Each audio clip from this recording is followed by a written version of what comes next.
Mendidik anak ini jujur kita kadang lebih sabar mendidik anak orang ketimbang anak sendiri. Karena kita terlalu besar harapan pada anak kita. Padahal harapan-harapan itu sifatnya idealisme. Idealis. Yang bisa jadi idealisme kita itu akan berbenturan dengan realisme yang ada. Ya. Kita pengen anak kita cerdas. Yang kita maksud dengan cerdas adalah dia serba bisa pelajaran. Sehingga wajar kalau kita kadang nggak sabar kalau kita melihat anak kita ternyata tidak seperti yang ada di otak kita. Gitu. Padahal kalau kita mau jujur sebetulnya membanding-bandingkan kita sama teman kita yang ranking nggak terkalahkan di kelas dulu. Kadang mohon maaf yang ranking terus itu nggak sesukses orang yang paling bodoh di kelas kita. Ekonominya. Saya dulu teman yang paling pinter itu yang setengah mati kita ngalahin dia kalau belajar dulu. Ternyata lebih cepat teman yang paling sering dihukum sama guru bekerja ketimbang dia. Dia sibuk bawa map kemana-mana. Ini teman yang rutin, nggak pernah namanya seminggu sekali itu nggak dihukum sama guru itu. Dia duluan kerja. Dia duluan punya motor, dia duluan punya mobil, bahkan punya rumah. Termasuk paling duluan punya anak. Ternyata yang paling bantu. Artinya apa? Kecerdasan secara IQ sebetulnya nggak menentukan juga kesuksesan orang di masa yang akan datang. Karena mohon maaf, kadang orang yang cerdas secara IQ itu dia nggak bisa kerja teamwork.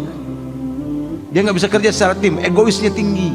Kenapa? Karena dia nggak pernah merasa terkalahkan di kelas, sehingga egonya tinggi. Kalau ngomong nyelekit. Nah sementara teman yang biasa ditabok sama guru di kelas, ketika dimarahin sama atasannya, dia nggak ambil hati. Sebab kenapa? Udah biasa. Dulu bukan hanya dibentak-bentak, ditabok aja udah biasa. Iya kan? Sehingga dia biasa bekerja di teamwork itu. Pahit-pahit dikit mau biasa gitu. Nah maka sekali lagi kadang acap kali kita ini kenapa kadang tidak sukses dalam mendidik anak kita sendiri terutama karena jawabannya adalah kita terlalu idealis dalam mendidik anak kita. Padahal secara realita itu jauh sekali dengan idealita yang ada di otak kita. Padahal anak itu hidup di zamannya dan hidup membawa nasibnya sendiri. Tugas kita hanya mengusahakan supaya nasibnya lebih baik dari nasib kita orang tuanya. Itu saja. Tidak lebih dari itu. Nggak lebih dari itu. Dan dalam prinsip sebetulnya seseorang itu akan unggul ketika dia berada di tempat di situ dia diciptakan Allah. Kalau takdirnya sebetulnya dia itu misalnya akan jadi teknokrat, maka sehebat apapun kita mendidiknya untuk menjadi seorang ulama, dia tidak akan unggul di keulamaannya. Karena bukan untuk ulama dia diciptakan Allah. Maka tugas kita sebetulnya hanya menyelidiki kemana kecenderungan anak kita, di mana dia merasa nyaman. Karena orang itu akan nyaman di tempat dia diciptakan. Untuk itu dia diciptakan. Gitu. Saya jujur, masalah bengkel segala macam, saya sama sekali tidak punya kecenderungan ke situ. Saya nyuci motor aja, kata istri nggak usah dicuci di steam sih. Sayang, udah semprotnya pakai selang, dikosok pakai sabun juga bersih. Nggak, saya bilang steam aja. Kenapa? Saya nggak suka. Karena kalau nyuci motor, perasaan saya ada yang lecet mesti itu tangan tuh. Tak kena mana pokoknya setelah cuci tangan kok pedih. Tuh kan lecet. Makanya saya bilang sama istri, saya mending keluar uang 10.000 daripada tangan saya lecet-lecet gitu. Males saya bilang. Kadang kena oli-oli, kuku hitam lama. Ada, saya bilang, saya males. Udah mending cuci steam aja. Berarti memang saya nggak berbakat di situ. Nggak berbakat di situ. Gitu. Nah, kita akan merasa nyaman ketika kita memang berada di tempat yang memang Allah ciptakan kita untuk di situ. Istri itu kadang nanya dia, ceramah jauh-jauh pulang ke sini langsung ceramah lagi, nggak capek kan? Ya kita nyaman aja. Kenapa? Karena untuk itu kita diciptakan. Kadang kalau kami mau balik ini sakitnya itu obatnya ceramah. Kalau dibawa tidur gitu tambah jadi sakitnya. Tapi Ustaz, ceramah ya Ustaz, nggak jauh nih Ustaz, tempatnya di sini. Waktunya juga nggak lama Ustaz. Insya Allah. Lah, bukannya istirahat malah nggak apa-apa. Bismillah. Ganti baju berangkat. Ceramah keringetan. Pulang-pulang sembuh. Karena untuk itu diciptakan. Nah maka sekali lagi, anak-anak kita itu dia hidup di zamannya. Hidup di zamannya, dia bawa nasib sesuai dengan zamannya itu. Bawa nasib sesuai dengan zamannya itu. Maka bagus sebetulnya kalau mau pendidikan anak itu, baca, dengar ceramah-ceramahnya Aisyah Dahlan ya. Cakep tuh beliau itu. Saya banyak membaca atau mendengarkan ceramah-ceramah beliau. Kata beliau, kita ini acap kali kadang kesalahan dalam mendidik anak itu, kita banding-bandingin anak sama diri kita. Ya Allah nak, kalau mama dulu nak, PR itu nggak pernah bikinnya pagi-pagi, malam terus. Banding-bandingin. Nggak ada orang itu mau direndahkan posisinya, termasuk anak kita. Kalau kita ngomong begitu, kita lagi ngangkat diri kita, merendahkan anak kita. Yang pintar tuh mama kamu nih, kalau bikin PR malam, kamu itu tolol, malas, ngerjain PR-nya pagi. Ada nggak orang yang mau direndahkan? Nggak ada, termasuk anak kita. Maka menarik, ada yang ceramah beliau itu menarik, bedakan antara perilaku dan pelaku. Menarik tuh. Kita kadang ketika melihat anak kita melakukan kesalahan, kata beliau, kita acap kali yang kita caci maki itu pelakunya. Padahal si anak kita itu sebetulnya anak manis, anak cerdas, anak rajin sebetulnya. Tinggal bagaimana kita memotivasinya. Kita ini menjadi kelemahan kita pendidik kadang ya. Yang kita caci itu adalah pelakunya, bukan perilakunya. Lihat Nabi, Nabi itu tidak pernah mencaci pelakunya, tapi yang dicaci perilakunya. Lihat, kita heran kan, Nabi itu mendatangi Abu Jahal itu lebih dari 70 kali supaya Abu Jahal beriman. Berarti Nabi tidak pernah membenci Abu Jahal. Yang dibenci oleh Nabi perilaku Abu Jahal. Ini kadang hilang pada diri kita umat Islam. Kita itu yang kita benci pelakunya. Oh dia memang nggak benar. Mana males, mana ngerugiin orang terus. Itu yang kita caci maki pelakunya, bukan perilakunya. Gitu. Kita sering kan mencaci maki anak kita itu, pelakunya yang kita caci, bukan perilakunya. Kamu tukang bohong bener kamu ini ya. Kamu udah berapa kali ngebohongin mama, ha? Tukang bohong kamu ini emang. Pelakunya apa perilaku yang kita caci kalau kayak gitu? Pelakunya. Sebetulnya ya Allah nak, bohong itu perbuatan yang dibenci sama Allah dan Rasulnya nak. Tidak pernah Nabi itu membenci selain membenci bohong ini yang seperti itu bencinya. Jangan nak, jangan bohong. Bohong itu dibenci sama Allah dan Rasul. Nggak ada satu makhluk pun yang suka sama bohong itu nak. Jangan bohong nak. Nah kalau yang begini kita ngomong, yang kita caci perilaku bohongnya. Kamu anak baik tidak patut nak berbohong itu. Dan menarik, kalau Aisyah Dahlan itu, kata Aisyah Dahlan, kalau marahin anak itu jangan lebih dari 1 menit. Marahnya setengah menitnya memuji kelebihan anak. Unik ya. Saya nyesel banget ketika dengar ceramah beliau, nangis batin saya. Kalau kita marahin anak kan nggak puas kalau nggak setengah jam.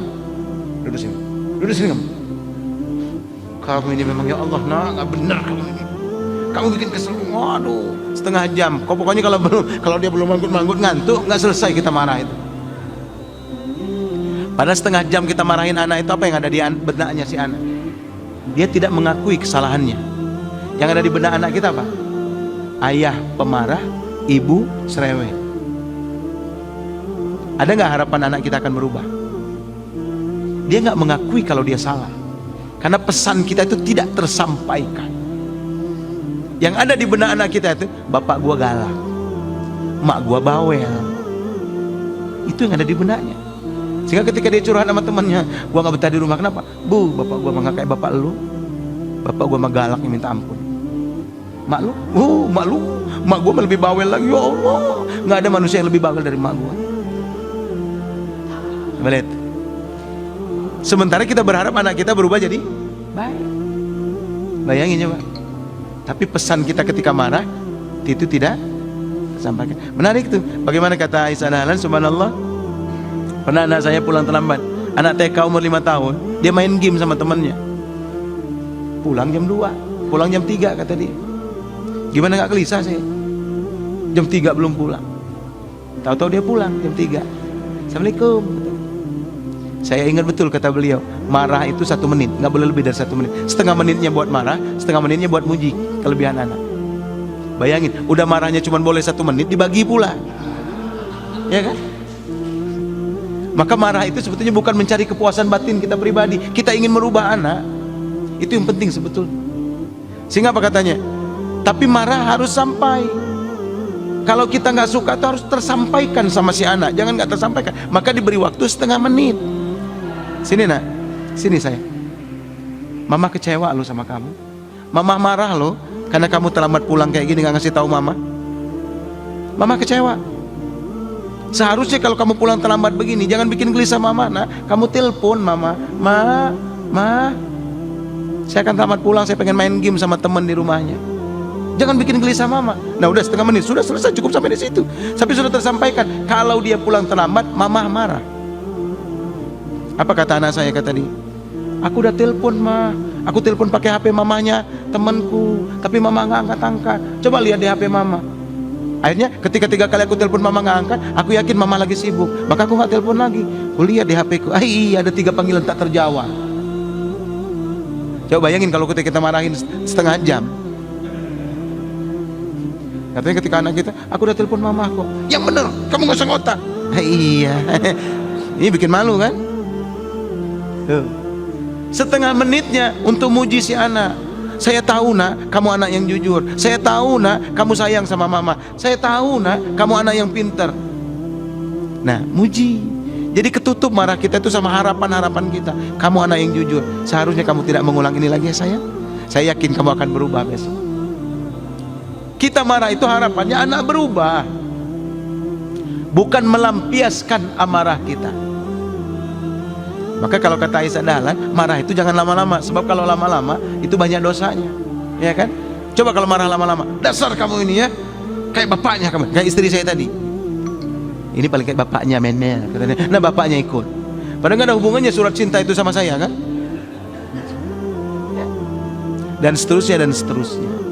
Maka nggak boleh lebih dari 1 menit tadi marah. Karena kita ingin mengharapkan anak kita itu berubah. Gitu. Nah maka dari cara marah saja sudah harus memang cara yang mendidik. Cara yang mendidik. Gitu. Lihat Nabi, pernah nggak Nabi itu marah lama gitu? Ada nggak hadis? Diriwayatkan hadis panjang betul hadisnya. Kenapa? Ini Nabi marahin para sahabat 2 jam, sahabat dimarahin habis-habisan sama Nabi. Enggak. Nabi itu marah sebentar, marah sudah selesai, hilang marahnya.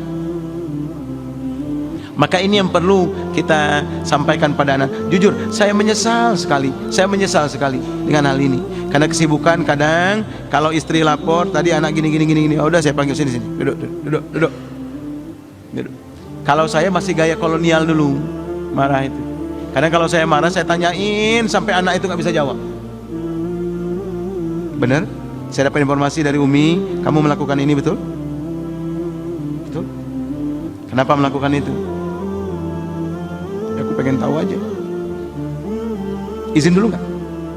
Enggak. Kenapa nggak izin?